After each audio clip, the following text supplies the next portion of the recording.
Hello, it's John here with another Geek Pride review. Today, it's Battleborn.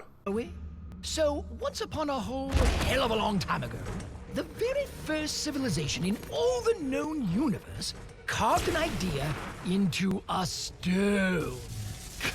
And this, of course, meant it was important. Battleborn is the latest first-person shooter to come out of Gearbox, the studio behind the Borderlands series. I say first-person shooter, perhaps that's not an accurate description, as many of the heroes you will see in the game are perfectly happy to bring a sword to a gunfight, or a stick, or a rocket launcher. Essentially, there are no rules for combat when the last star in the universe is at stake. There are 25 characters to choose from, but many will need to be unlocked before you can play them. At its core, Battleborn features two main ways to play, and both can be played either solo or within the online community. The first is Story Mode, which sees the Battleborn thrust into action in order to save the last star from being engulfed by darkness. You start out as Melka, who is tasked with locating and rescuing Dende, who defected from the side of darkness in order to protect the last star. After a brief introduction into how the game is played, you are free to carry on with the story mode, or you can jump straight into the intense online multiplayer. Although doing so, you will be limited to just a handful of characters. You can either choose to unlock extra characters from completing story missions, or by leveling up your profile rank depending on how you wish to play. On the whole, the characters seem very balanced, and ultimately it's all about finding out which of the characters complement each other. For instance, on his own, Wrath doesn't seem to pose much of a threat to most players, but should he be supplied with a constant stream of health, he's a spinning barrage of swords and death. Whereas Marky, being a sniper at his core, would simply waste the healer's time and should stay as far away from combat as possible. When it came to the gameplay itself, I felt the weapon mechanics to be just as good, if not better, than a dedicated FPS, which I was surprised by. Each shot felt like it mattered, and was satisfying from the moment the finger hit the trigger to the point of impact.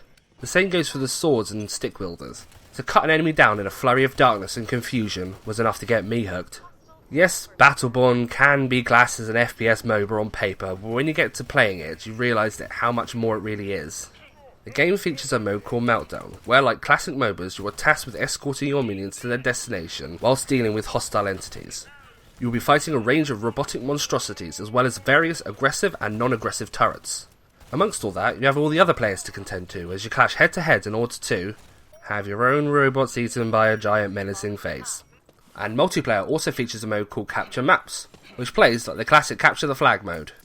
You also get to build useful turrets and healing stations along the way, so it really pays to collect those crystals. And the turrets are a genuine problem to deal with at times, so it's not just a case of wasting your time. The last game mode, currently in play, is the Incursion Maps, which sees each team to destroy the other team's giant spider robots. Once the team finishes off both giant death machines, it's game over. The bottom line is that Battleborn features a huge list of playable characters, each with their own quirks and unique playstyles. With so many to choose from, you are sure to find a great fit for the way you play. I love this game, and will be spending a lot of time on it in the future. I have no problems giving it a 9 out of 10. The comedy is classic of Gearbox, and the visuals are a real treat. I had a few minor issues with matchmaking, but for so close to its release, I was surprised there weren't more. If you're a fan of Borderlands, then you'll be a fan of Battleborn.